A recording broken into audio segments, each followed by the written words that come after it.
So 15 minutes to talk about how we can get Dublin running more efficiently. We might stretch it to 20. What do you think? Yeah. Okay, we'll see how we get on. Okay, this is a picture of the Docklands. Got mentioned, I think, by Niall as a smart district, so I'll talk to you about that, what we're trying to achieve there. Do some introductions as to what we're all about, and then talk to you about key challenges. Smart City for me is all about addressing urban challenges. So what you're going to hear today is happening in Dublin, Cork, Galway, but probably every global city that you can think of. These challenges and the kind of projects we're doing are truly scalable. Okay, so the Smart Dublin, it's an initiative of the 4 local authorities. So I think we're sitting in Dublin City Council jurisdiction here. But even though Dublin is a small county, we decided to create 4 different local authorities just to make it interesting. So they came together and said, right, let's look at this technology and try and do it together as much as possible. So different projects happening in different places, but all doing the same kind of business. They're all trying to deliver public services in a new, innovative way. So Smart Dublin is a coming together of the 4 local authorities' vision to become a world-leading smart city region, better place to live, to be, to visit, and to do business. So a lot going on in that mission statement. So then just to zoom in, well, what is a smart city? And to try and make this kind of tangible. So the kind of stuff we're doing is the local government has responsibility for street assets, if you want to call it that. So we're trying to reimagine how we can use those assets. So I think Niall might have mentioned smart bins, which you see a picture of here. So there's a bunch of these dotted around the county. Solar compacting going on. There's sensors inside. It basically sends a data package back to base. Am I full or not? Okay, that's interesting. Pretty simple. But then it feeds into work schedule optimization back with the local authority as to where they deploy people to actually go and empty the bins. So principle here is trying to get data from the external street and feed it back into internal processes. So big operational or OpEx savings going on there in terms of work schedule optimization. Smart benches, you might have seen 1 or 2 of these around Fingal and in the city centre have these. Pretty funky stuff. They all come in different shapes and sizes. This one here has a solar panel sort of seating area, so it warms up and keeps your bum warm during the winter. It's got some advertising and some weather kind of stats here, but you can put all kinds of digital advertising on there. Let's not get into profiling based on Alan walks by this bench and I might see that holiday I was checking out last week. We're not going into that space. Don't want to scare people with that idea. But solar powered charging ports, digital advertising, Wi-Fi spots, temperature, humidity sensors, footfall analytics. So again, principle of using a street asset just to get information from that general area and provide a service to people who might want to use that bench. Again, under the topic of reimagining city assets. So this is a picture, if you can make out, down in the Docklands, we've got a 5G test bed. 5G will rely on small cells deployed on different street assets. In this case, I think it's an electricity pole, or it could be a dedicated pole, but that idea, we can stick them on traffic lights, we can stick them on electricity poles and other assets to connect with the macro cells that 5G needs. This one here is an EV charging point, so reimagining a electricity pole that might act as an EV charging port for the future. EVs are coming. Apparently there's going to be 2.1 million of these if we all convert from the current petrol and diesel cars to electric vehicles over the next 20 years. So where is the infrastructure to support that kind of volume of EVs? And the local authorities have a role in providing this kind of infrastructure. They may not all look like this. There could be basic pillars, charging points. And the reason the local authorities have a role in the EV charging world is that 80% of charging is going to happen at home. In the city centre in particular, and also out in Glasnevin, you have a lot of terraced houses. So charging happens at home, which is fine if you have a driveway and you pull in your car and you stick the cable in, it's all closed off. So, but in terraced houses, be they Georgian, Victorian terraced houses, you're going to have a cable coming from your house over the front garden, through the railings, over the footpath and into your EV parked outside. And the person has bought the EV for the right reasons, great. But imagine a whole row of that happening. We're getting to safety issues big time. So we got to figure that out. How are we going to provide home charging facilities for people in those kind of housing characteristics? Tricky one. Okay, so that kind of introduces the concept of smart cities. Then I think this slide sums up, and Niall kind of touched on it. The success of smart cities is all about collaboration. So over the last 4 or 5 years, Smart Dublin has managed to create a relationship with big tech as well as some of the small tech guys. Maynooth, that the university that Niall represents, would be in here, and they're helping us out in our projects, as well as people here in DCU and so on. Research centres, SFI, as well as state agencies. So I think the question was about funding earlier on. We get funding from all kinds of places, Enterprise Ireland being a big contributor. Any project that we do, we can't do on our own. We sort of unlock or facilitate the conversation amongst all these people. And the projects that we're spinning at the moment on a case-by-case basis, bodies like this would be involved. So that's a key or a critical success factor, I think, to any smart city program. And then you get into the kind of situation, well, how do you deliver a smart city? It's quite a nebulous term, and how do you deliver change across the whole city all at once? It's borderline impossible. But one opportunity is to break it into bite sizes. So what we've done is created something called smart districts. And they all have their different value proposition. But to start with the Docklands, which was touched on earlier on, it's really a public test bed to unlock the city assets. And the main focus was around the world of connectivity. So low-powered wide area networks. And like I said, 5G is now in place. We created Smart Sandyford about a year ago. And this is different to this proposition. This is a district where the pain points are around mobility, getting in and out of the district, getting around the district, lack of investment in public realm, so just the state of footpaths and the state of parks within that district, and also a sense of community. There's like 1,000 odd companies that are up there. They don't know each other. They don't know how they could work together. That sense of community, trying to build that. So 3 pain points that we're trying to deliver smart projects to address those issues. I think you're going to hear later on about Smart DCU. So that's a combo of DCU Alpha and the amazing stuff that's happening there, as well as stuff that might be deployed in the university campus, where we see a university campus in particular, because you've got private roads here, is like a microcosm of the city. And as well, Croke Park Smart Stadium. So my colleague Kieran Mahan will talk to you about what's happening with Smart DCU.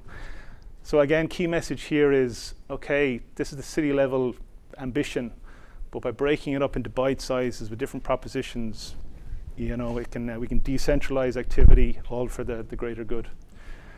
Okay, so that's the introduction stuff and a bit of background. How are we doing for time? Are we? 2 minutes. Okay. Zoom through this. Mobility.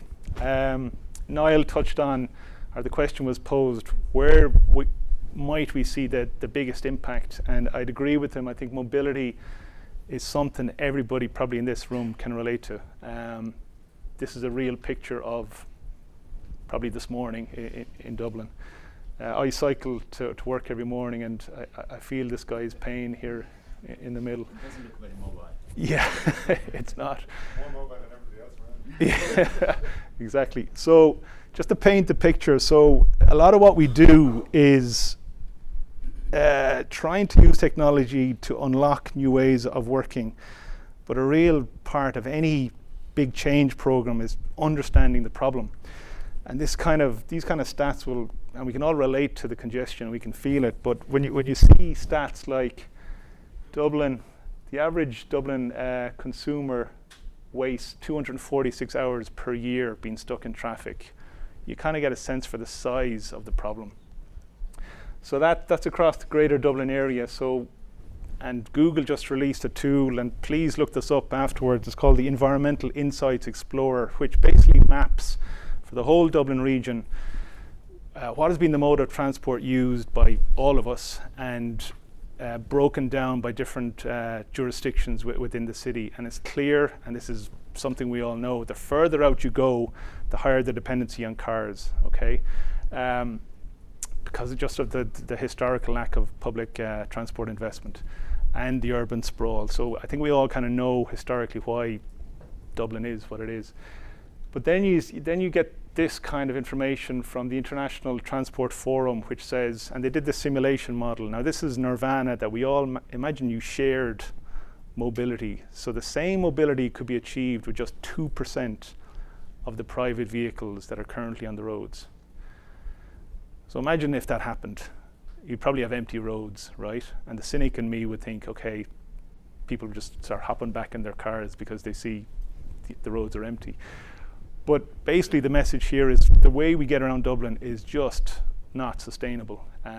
So there's another way to flip it around. There's a huge opportunity in this shared mobility kind of message based on the size of this problem. So I'm working on an exploratory paper to understand how something called mobility as a service could be applied into Dublin. So if you pick up any smart city playbook, you'll hear that term, MAS, mobility as a service. So it's all about trying to transition people from their private cars into shared mobility options. And shared mobility options can be public transport as well as some of the more disruptive stuff that we're seeing coming into the cities around Europe. This is not a trick diagram. You'll see this is where we are now with our petrol and diesel cars. This is the same picture. I was showing it to my daughter there last night, and the spot the 5 differences kind of stuff, and she's only 9, so she tried, but it's the exact same. I told her after a few minutes. But the message here is all the cool stuff and media around electric cars and the big push from central government on that, or if we go to CAVs, autonomous vehicles, congestion is not being addressed. So like I said, we've got 2.1 million of these guys. If we all convert to 2.1 million EVs, okay, air quality, greenhouse gases, tick, but we're still in the same congestion issue that you saw on the previous slide.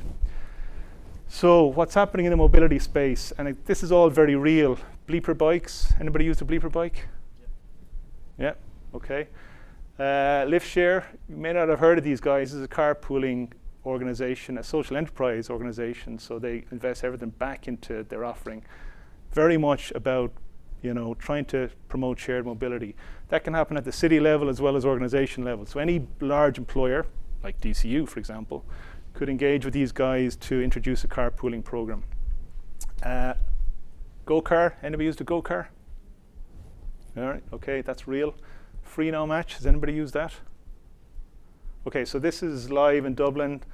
If I'm at the airport, I want to get to city centre, let's say, I don't know, Cleary's or somewhere specific, and this person wants to go to the same place, it'll match us. An algorithm that'll just, and you both sign up to that, and you're happy to share the cost and all that stuff.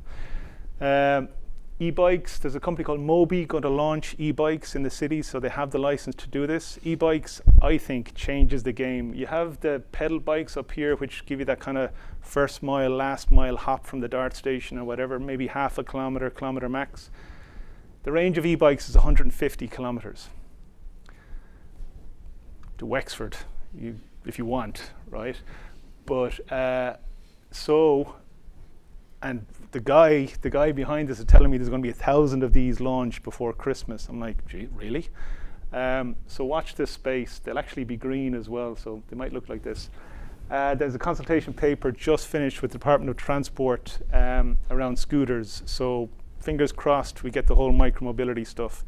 Again, my take on this, there's a demand there. It's happening in other cities. There's a concern over safety regulation, absolutely, but the strategic approach should be, yes, let's embrace them and then wrap them with the appropriate regulation.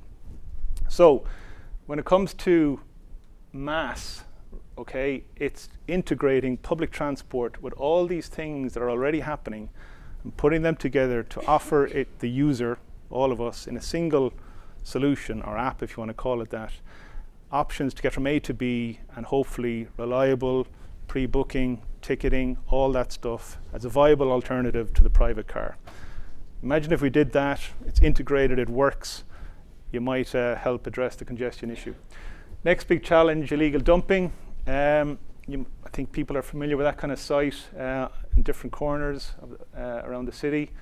And even further afield, you hear stories about people going up to the Sally Gap and all that stuff and just chucking stuff over the hedge. What are we doing? We're using drones to understand. This is a hedgerow here. The waste management guys in South Dublin County Council are popping up a few drones and looking behind the hedgerow. There's a bit of AI thrown in there as well to understand, well, is it actually trash or maybe natural vegetation? So good example of using technology to help a particular service in the waste management area. Flooding, again, we've all experienced this. What are we doing? One of our projects, and this was a small business innovation research project, which Niall touched upon, funded by Enterprise Ireland, matched by funding, in this case from Dublin City Council, which basically, if you can make it out here, this is a drain, and there's about 50,000 of these in Dublin City Centre alone, and there's a sensor underneath the drain. The sensor sends a data package, a bit like the bins, I'm filling up or I'm not. How does that help? It goes into a dashboard, back to base, to allow the guys deploy the workforce into the high-risk areas. So when there's a big heavy rainfall, they don't have to go to 50,000 drains. They go to the ones that are obviously are creating the alerts. So again, principle of just getting data from the street landscape. Another big challenge, again, it's sort of the topic of asset management, but also we're in the business of saving lives in this case. These are life buoys. There's about 130 of these in the Dublin City Council area. 30 of them go missing every week. Stag parties, teenagers. I don't know, maybe someone has a fetish for life buoys. I don't know. But basically they go missing. Same idea. At the moment, people working for the local authority are going out and checking every single one of them. Not the most efficient way of doing it. Stick an IoT sensor on it. Same idea. I'm here, I'm not. Back to base, and then deploy the workforce accordingly. Just to flip it around, so you're hearing data, mobility, some of the challenges, and I mentioned AI even with the drones and all that stuff. On the softer side of things of what we're doing, so now this is getting into the world of citizen engagement and understanding what people are talking about. The Dublin Beat here is something that's being released every quarter with the Dublin Economic Monitor. So the Dublin Economic Monitor is kind of like the pulse of Dublin, unemployment rates, kind of a mini GDP kind of view of the world. This trawls Twitter to understand what are people talking about within the different regions of Dublin, Dublin City, Dunleary, Fingal, etc. And just pick up the kind of what's the sentiment on Twitter. Really interesting insights, and of course it varies from month to month. Over here, great project up in Fingal, Unheard Voices, trying to flip it around in terms of how people engage with the community in terms of new ideas. And in this case, it is an app, is the overall solution. And it's just a mock-up here if you're going to propose where to put trees in a particular park, offering in a very user-friendly way opportunities for people to vote on, okay, we like option 2 in this case in terms of the layout. So it's trying to get beyond the usual suspects that might respond into consultation processes, hence the term unheard voices, to trying to really get out into the community and make it easy for people to give feedback back into Fingal County Council in that case. So really interesting to see how that progresses. So key takeaways from me. What are we trying to do in a smart city? Our scope is very broad. We have a lot of projects going on under these respective headings. We try and decentralize activity and getting the districts do their different things.